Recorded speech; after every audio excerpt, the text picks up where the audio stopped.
What's the meaning of class struggle?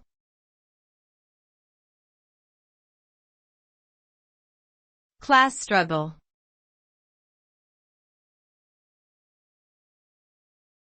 Class struggle.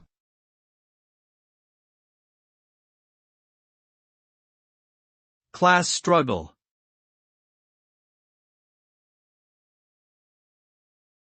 Class struggle.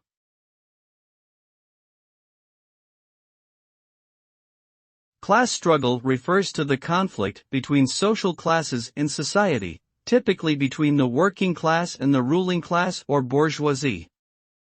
The result of class struggle is often a shift in power dynamics, with one class either overthrowing the other or achieving some degree of greater equality and access to resources.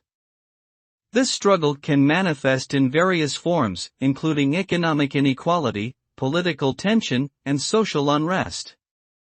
Ultimately, the outcome of class struggle has significant implications for the structure and organization of society as a whole.